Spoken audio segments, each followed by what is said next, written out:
Hi there. I decided to try a Bentonite clay mask, and I'll tell you now, it was bomb. So I'm going to be sharing with you my recipe, and I'll have all the ingredients that I used linked in the description box. So I got this clay kit from Black African Organics.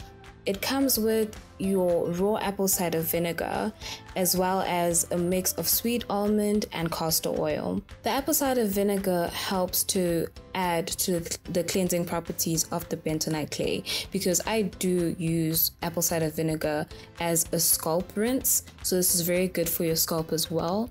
It helps to balance the pH. And the sweet almond and castor oil is a good moisturizer for your hair, because bentonite clay on its own, as well as the apple cider vinegar, can be drying. So adding oil can help your hair to hold on to some moisture. So everything else that I add is just my own personal favorite ingredients. You can do with them or without them. So I also use a bit of avocado oil. I like avocado oil because it's one of the few oils that can actually penetrate your hair shaft rather than just sitting on top of your hair strands. And then I add my favorite essential oils. First is rosemary. Rosemary is very good at promoting circulation to the scalp, which can help with hair growth. Next is lavender.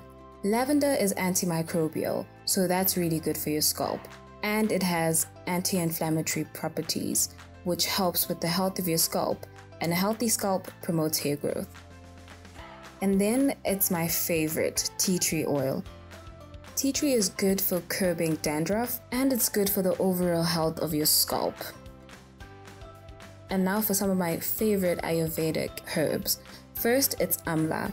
Amla is very good because it contains essential fatty acids that can really penetrate into your follicles and leave your hair feeling softer and shinier and more voluminous. Brahmi has been accredited with the reduction in hair loss as well as the prevention of split ends. And lastly, ashwagandha. Ashwagandha has been shown to prevent the loss of pigmentation.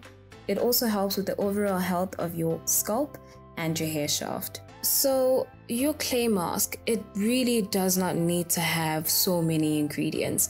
I tend to go overboard, especially because I was preparing my hair to put it in a long-term protective style, and I like to do the most if I know that I'm not going to be able to do much to my hair when it's put away in braids. So you can keep it as simple as the clay, your apple cider vinegar, and one oil, and literally that's it. Or you can go overboard and put as many oils that you like for whatever reason that you like them for. Do you? So now for the actual mix. I added half a cup of bentonite clay, 1 tablespoon of amla powder, 1 teaspoon of ashwagandha powder, 1 teaspoon of brahmi,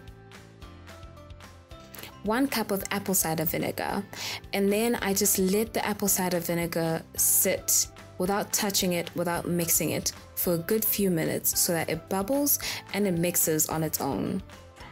So what I learned from this is I probably should have put the clay first, then the apple cider vinegar, then mixed it, then added all the herbs, and then mixed everything else with water. But this was my first time. It ended up coming out okay. It's just the stirring process was a pain.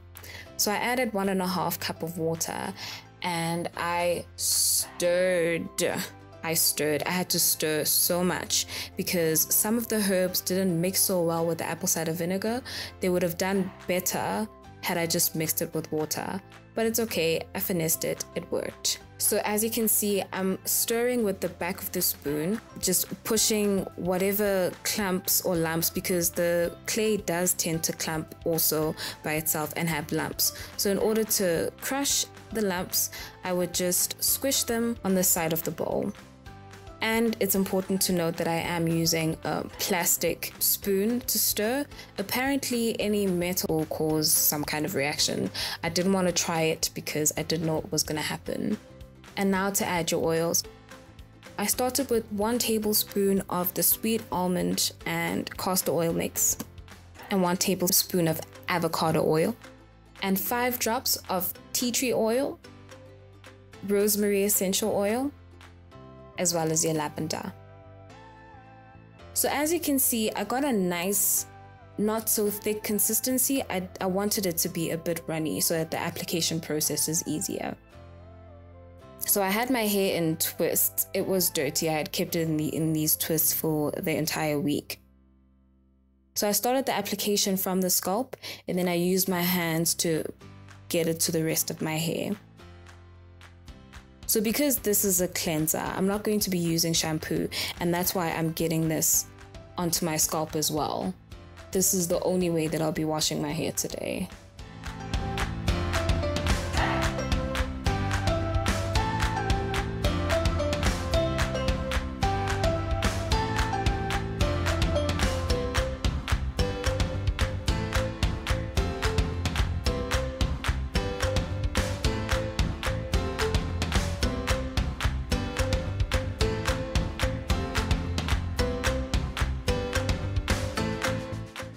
I have to say that the application process was really easy. It wasn't as messy as I thought it would be, but I did drop a few clumps on the floor a few times.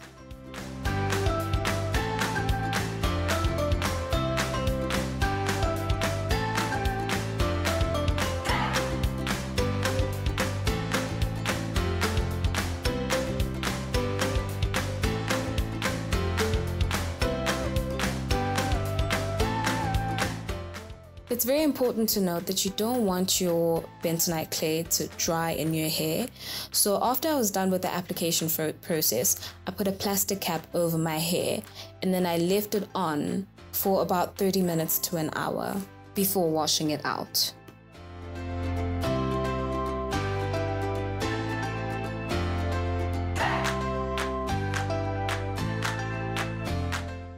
I was very nervous about how easy it would be to wash this out, but I'm quite sure you can tell from my face that I was loving how my hair felt. Literally, I could run my fingers through my hair and I hadn't even detangled. I hadn't finger detangled, I hadn't done any kind of detangling on my hair, and it felt moisturized, it felt soft, it felt silky.